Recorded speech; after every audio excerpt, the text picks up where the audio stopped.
Bonjour, bonsoir à tous, ici Nico de la chaîne Boucher Studio et aujourd'hui on se retrouve pour une vidéo un petit peu spéciale. Cette vidéo est un re-upload de ma dernière chronique. En effet, j'ai eu des problèmes de droit avec YouTube. Alors je m'y attendais, c'est normal parce que j'utilise des extraits de la WWE, mais généralement quand tu utilises des extraits de cette compagnie, si tu les modifies bien, elle laisse passer. En gros, tu ne pourras pas monétiser ta vidéo, mais au moins elle est diffusée. Et moi je m'en fiche parce que de toute façon, je ne suis pas éligible à la monétisation. Donc moi ça m'allait, je pouvais faire la vidéo que je voulais de la manière dont je voulais la faire, mais il y a eu un petit souci. Une autre compagnie qui n'est pas la WWE revendique des extraits de la WWE. Et alors tout ça c'est un véritable micmac incompréhensible. Soit c'est une compagnie qui diffuse la WWE et qui pense que je vole leurs droits alors qu'en fait c'est les droits de la WWE. Soit, et c'est ce qui est déjà arrivé pour pas mal de youtubeurs, c'est une autre entreprise qui n'a rien à voir avec la WWE, qui a diffusé eux-mêmes des extraits sur YouTube et qui strike les autres vidéos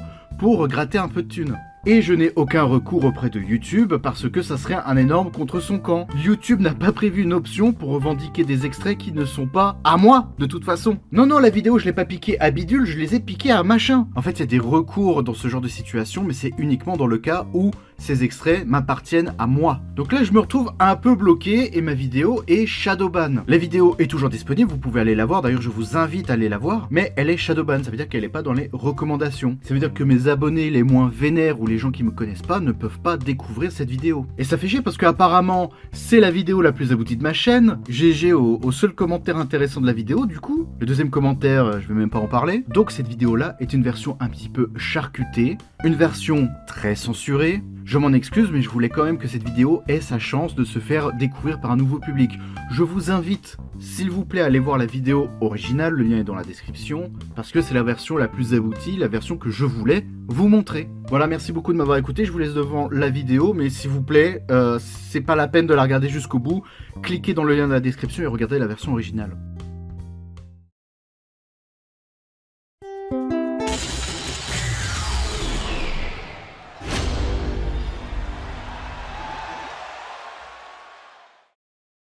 Bonjour, bonsoir à tous, ici Poulpi de la chaîne Boucher Studio. Aujourd'hui nous allons parler d'un studio de cinéma. Les studios de cinéma ont une identité propre. Ce sont des univers à explorer et des histoires à découvrir. Des studios, il y en a des milliers, et pour les plus connus on a Disney, Warner, Universal, Paramount, MGM, mais il y en a plein d'autres. Pixar, Marvel Studios, Blumhouse, Lionsgate, Asylum, Sony, DreamWorks, Illumination, 20th Century Fox, Laika, Bad Robot, Scott Free Production, Lucasfilm, Amblin, Miramax, Orion, New Line, Tristar, A24, et encore là je me suis surtout concentré sur les américains, mais il y en a encore plein. Si on ajoute les studios indépendants, ceux qui ont des filiales, les studios étrangers, les studios qui sont sous-traités et ceux qui ont une existence éclair, ça fait beaucoup d'histoires passionnantes à raconter. Il y a un studio bien particulier qui m'intrigue, des films plus ou moins bas de gamme, même si parfois il y a des bonnes surprises. Ce studio a une particularité que n'a pas les autres studios de cinéma. Elle appartient à la WWE, la plus grande compagnie de catch. Et oui, j'aime le catch, cette discipline incomprise. Bon, nous sommes une petite émission qui parle de cinéma et de pop culture, donc je ne vais pas parler du wrestling pendant 600 ans. J'aimerais simplement vous introduire, pour ceux qui ne le connaissent pas, le catch, et essayer de vous faire comprendre quel est son intérêt et sa philosophie. Le pro wrestling, en français, le catch, est une discipline artistique et sportive qui met en scène des combats afin de raconter des histoires. Les combats ne sont pas truqués, ils sont mis en scène. Un combat truqué est un combat légitime où l'issue a été préméditée et dissimulée à l'arbitrage du combat. Ça va être un combattant qui va faire exprès de perdre par exemple, sans que personne d'autre soit au courant. C'est de la vraie triche. Un boxeur qui tombe au premier round pour gagner une somme plus conséquente que s'il avait fait un match complet. Un combat mis en scène est un affrontement non légitime qui utilise plusieurs artifices afin de correspondre à une intrigue ou à une trame. Ces artifices ne sont presque pas dissimulés. Tous les intervenants du match sont au courant. Si on devait faire un lien pour le cinéma, Joaquin Phoenix s'est préparé physiquement pour le rôle du Joker, un régime particulier, comme un catcheur. Bon, c'est plus cool d'être catcheur dans ce contexte. Enfin, ça dépend en fait. Bon alors là, il y a un mec qui s'explose le pied, mais bon, donc ça a été censuré. En plus, pas de bol parce que je l'avais vraiment beaucoup censuré de base. Il a appris son texte comme un catcheur, appris ses mouvements et ses chorégraphies comme un catcheur. Joaquin Phoenix s'est impliqué physiquement comme un catcheur et a joué son rôle jusqu'au bout pour le bien du film. Pour ma part, je préfère faire une filiation avec le théâtre. C'est pas un sport, voilà, c'est du théâtre, c'est une série. C'est du spectacle vivant, une discipline pour le public. Pour moi, ce que fait John Cena, Kenny Omega, Rey Fenix, Kazuchika Okada ou Aigle Blanc, c'est du théâtre d'action. Exactement comme un film d'action, mais en vivant. Même si les combats sont mis en scène, il ne faut pas nier l'implication physique. Ça a beau être scripté, soulever un gars de 200 kilos, ça fait mal. Surtout quand on fait ça tous les soirs. Des émotions, des techniques et des priorités différentes. Mais une envie est sincère de véhiculer au public des émotions, de la joie, de la surprise et parfois des larmes. Bon là, il devait y avoir une séquence émotion, mais là, ça a été censuré. Il y a un mythe que j'aimerais détruire. Le fameux « Mais tu sais que c'est pour de fou, ça fait pas mal !» Lol. L'Undertaker est un mort-vivant qui catch.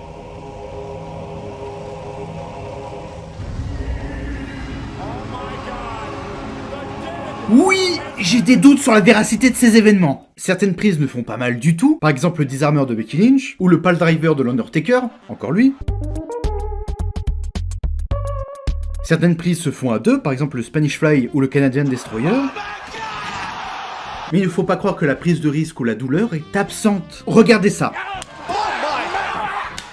Un coussin magique ne peut pas apparaître entre la mâchoire et le pied. Je vous rappelle que le public regarde. Si le gars le rate à 1 mètre, ça se voit. Mais quand même, des fois ça se voit. Là, il devait y avoir un passage trop drôle, mais ça a été censuré. Ce n'est pas des effets d'optique. Le tapis du ring, même s'il y a une fine couche de protection, à cette distance, elle sert à rien. Oui, c'est très haut. Ça, c'est du vrai sang.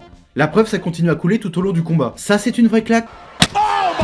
Allez, encore un peu, j'adore ça. Bon, là aussi, c'est censuré. Les chaises ne sont pas en chamallow. Censuré. Ces chaises-là non plus ne sont pas en chamallow. C'est une vraie glissade.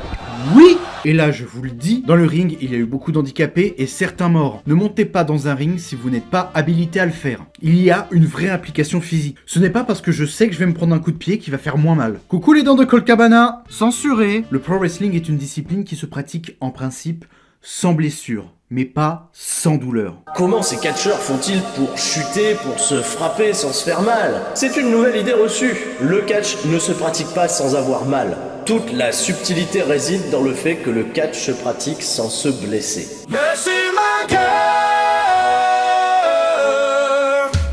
S'il vous plaît, ne me forcez pas de vous parler des dents de Cesaro. S'il vous plaît, épargnez-moi ça. Lorsque le public nous regarde, lorsqu'il y a une prestation live, on ne peut pas toujours mentir. On ne peut pas tricher à 100%. Et tout ça, c'est sans parler du catch hardcore. Fais-moi mal.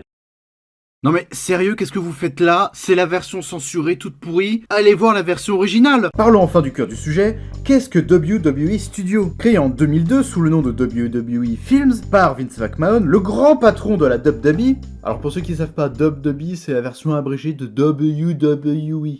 Donc soyez pas étonnés si j'alterne un petit peu entre les deux. Personnage à l'écran et patron impitoyable dans la vraie vie. Ce monsieur a énormément contribué au catch moderne, il l'a même quasiment façonné. C'est un personnage très étrange parce qu'il a apporté beaucoup de bonnes choses dans le milieu, mais il a apporté énormément de mauvaises choses dans le même temps. Et même en termes d'être humain, il a été comme un père pour énormément de personnes, mais l'un des pires sadiques, l'une des plus grosses ordures pour plein d'autres. Si vous ne connaissez rien à Vince McMahon et que vous voulez rentrer un petit peu dans la tête d'un psychopathe, je vous invite à regarder la série documentaire qui est sortie sur Netflix, qui est assez détaillée sur le sujet. Et si vous connaissez rien au catch, ne vous en faites pas, c'est quand même relativement accessible pour tout le monde. À sa création, WWE Films se contentait de coproduire des longs métrages de cinéma, souvent centrés autour des films d'action ou ayant un rapport de près ou de loin avec le catch. Assez vite, le studio va se mettre à se produire tout seul. En 2006, il s'agrandit et devient WWE Studio et produit des films, des téléfilms, des directs en DVD, Blu-ray ou VOD. En 2016, ils produisent le film The Call avec Ali Berry. Une grande première pour le studio qui nous présentait alors un film ambitieux qui avait comme objectif de gagner des récompenses et de passer en festival. Un drame et un thriller haletant qui se paye le luxe d'avoir une grande actrice dans son casting. Même si la tentative n'a pas amené à grand chose après, au moins ils ont essayé. Et d'ailleurs, elle ne s'est pas trop reposée sur sa communauté pour marcher. On note la présence de David Otunga, mais à part ça, la WWE n'a pas trop forcé les choses.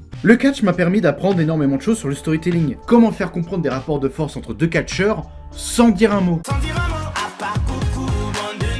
L'importance du temps, faire arriver les choses petit à petit, comment écrire des enjeux efficaces, à quel point un artiste peut s'investir dans son art, le poids des victoires et le poids des défaites, comment faire grandir un personnage malgré une défaite, comment frustrer son public efficacement, comment utiliser cette frustration, et comment raconter une histoire de manière différente. C'est drôle parce que tous ces enseignements, le WWE Studio en a rien à taper. Ça a beau être une filiale d'une compagnie de catch, généralement leurs films de combat sont éclaté. Bon, là aussi c'est censuré. Pourquoi un studio de cinéma aurait besoin de la WWE? Engager un catcheur peut être un choix pertinent. Un catcheur entretient son physique, la plupart ont une carrure impressionnante. Par exemple dans la course aux jouets, ce Père Noël gigantesque, bah c'est le Big Show. Ouais, vas-y, Big Show. Certains de ces catcheurs sont populaires et doués dans la comédie. Là il devait y avoir un passage trop drôle mais ça a été censuré. Alors pourquoi s'en priver? En exemple pertinent, nous avons aussi Kane dans See No Evil. Il y a aussi Bill Goldberg dans Santa Slay ou Hornswoggle dans le rôle du Léprechaune. Il y a aussi The Great Khali dans Max la Menace. Pourquoi une compagnie de catch comme la WWE a-t-elle besoin d'un studio de production de cinéma? Pognon. 1. Un moyen pour limiter les pertes. Les grosses compagnies de catch et surtout la WWE fonctionnent par des shows hebdomadaires, des émissions télévisées et diffusées chaque semaine. Quand un catcheur devient une star, il devient aussi un argument pour regarder une émission chaque semaine. Il est difficile pour une compagnie d'abandonner sa poule aux œufs d'or pour le laisser tourner des films. Parce que là, c'est pas une absence de 2 semaines, hein, c'est beaucoup plus long. Vince McMahon s'assure d'avoir du contrôle sur le projet en devenant producteur, et ainsi avoir un retour sur investissement conséquent. Je vous donne une star et du pognon, et en échange, je touche une part sur les recettes du film. Du pognon. 2. Créer des stars. Je vous l'ai déjà dit, le catch, c'est scripté et mis en scène. Les catcheurs prometteurs ont tout intérêt à tenter l'aventure du 7e art. Une nouvelle expérience pour améliorer son jeu de scène. La chance de se faire découvrir par un nouveau public. Et semer quelques graines pour une possible reconversion. C'est tout bénef, à la fois pour le catcheur, le studio et la compagnie de catch. C'est plus simple de tenter des trucs quand ton patron a une boîte dans le domaine. 3. Se diversifier. La WWE est populaire aux États-Unis. Malgré tout, il faut constamment se renouveler et se diversifier. Plus t'as de sources pour gagner de l'argent, bah plus tu gagnes d'argent en fait. Nos établissements se ressemblent comme 2 gouttes d'eau. Alors pourquoi avoir construit le second à côté de l'autre? J'aime l'argent. Rire de droite. Si t'as l'une de tes entreprises qui foire, bah t'as les autres pour te soutenir. 4. La récompense. La plupart des réalisateurs de ces films viennent de l'équipe technique de la WWE. Lorsque l'on vient de ce milieu, c'est difficile de trouver du travail ailleurs. Alors j'imagine que Vince McMahon laisse ses équipes s'amuser dans un film de temps en temps. C'est à la fois une technique pour les garder près de lui, et de l'autre une manière d'améliorer ses équipes. 5. Le cinéma, c'est trop bien. Si j'avais autant de thunes que Vince, moi aussi je ferais des films. Numéro 6, Disney. Oui, Vince McMahon s'est beaucoup comparé à Disney, entreprise tentaculaire, et je sais de quoi je parle, qui touche quasiment à tout. Vince McMahon a toujours essayé de se diversifier. Par exemple la XFL, sa compagnie de bodybuilding qui a jamais marché, et c'est pas étonnant de le voir essayer de percer dans le cinéma, même si aujourd'hui il peut plus trop percer nulle part quoi.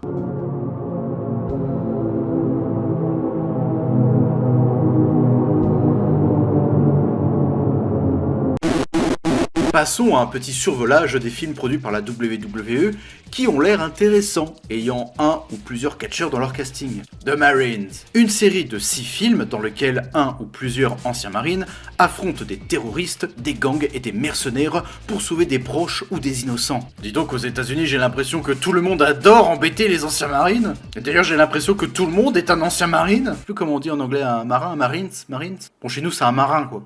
À partir du 3e film, The Miz interprète Jack Carter, qui deviendra le personnage principal jusqu'au 6e film. Les fans de la WWE connaissent probablement cette série, parce qu'elle a été utilisée et mentionnée plusieurs fois dans des storylines impliquant The Miz. Ce dernier en profitera pour jouer les stars hollywoodiennes sur le ring, alors que ces films souvent c'est des gros fours. Il a joué dans ça aussi, 12 rounds. Une série de 3 films mettant en scène un personnage pris dans l'engrenage d'un jeu macabre, dirigé par une personne souhaitant se venger d'une injustice. Ou presque. Ce même provient du 3e film.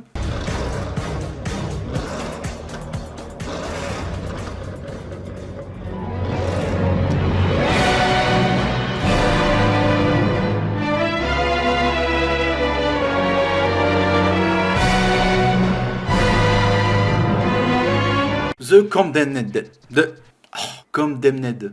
The Condemned. Oh l'accent, j'en peux plus. Série de 2 films mettant en image un jeu ultra violent où des combattants doivent s'entretuer pour leur liberté. Certains diraient plagiat de Battle Royale, d'autres de Hunger Games, d'autres encore de Fortnite. Moi, je dis plagiat de la société. See No Evil, un diptyque mettant en scène Kane dans le rôle de Jacob Goodnight. C'est des slashers un peu fun, à ne pas confondre avec le film de 71 avec les bottes les plus énigmatiques de l'histoire. Le Chaperon. Une comédie d'action avec Triple H qui raconte la difficulté d'un ex-prisonnier de se réinsérer dans la société. Le film est moins politique que laisse sous-entendre son synopsis. Killing Hasselhoff, un film avec David Hasselhoff et Ken Jeong. C'est vraiment ça. Ah ouais, il y a Justin Bieber aussi. Armed Response. Ah ouais, l'accent j'ai abandonné. Armed Response.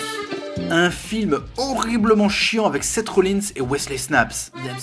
Ils ont pas réussi à le sauver. Les Reines du Ring, un film français, Cocorico, un bon paquet de films avec The Rock avant qu'il devienne bon, super célèbre et super riche. Le Roi Scorpion, Bienvenue dans la jungle, Tolérance Zéro, Maxi Papa et pour finir, Fast and Furious 5. Pas le 1, pas le 2, pas le 3, pas le 4, pas le 6, ni tout ce qu'il y a après, que le 5. Il y a 2 films d'animation, Steve, Bête de combat, film que je n'ai pas encore vu mais je sais que dedans il y a Becky ma Becky donc j'ai hâte de le voir, et Les Rois de la Glisse 2. Pas le 1. Le 2, je pense qu'on en reparlera de ça. Des crossovers en veux-tu en voilà. Les pierres à feu et WWE, Catch Préhistorique, les Jetsons et les robots catcheurs de la WWE, Scooby-Doo et la folie du catch, et Scooby-Doo et WWE, la malédiction du pilote fantôme. Je ne sais pas pourquoi, personne ne veut dire la WWE. Il y a que les Jetsons qui les respectent un petit peu. Il y a aussi les sempiternels films de Noël, l'assistant du Père Noël, Christmas Bounty, la course aux jouets 2. Oui, ce film existe. Une famille sur le ring, un bon petit film racontant la vie de Paige, une vraie catcheuse de la WWE, actuellement sous contrat avec l'AEW. Ça parle de ses débuts, de son arrivée dans la WWE et comment elle a initié la révolution féminine dans le catch américain. Il y a d'autres films qui sont intéressants qui ont une bonne réputation, comme par exemple The Call ou The Mirror.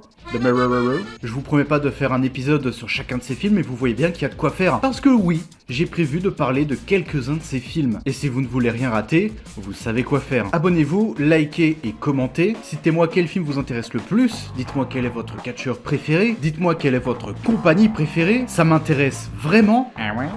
Quant à moi, je vous laisse et je vous dis à la prochaine.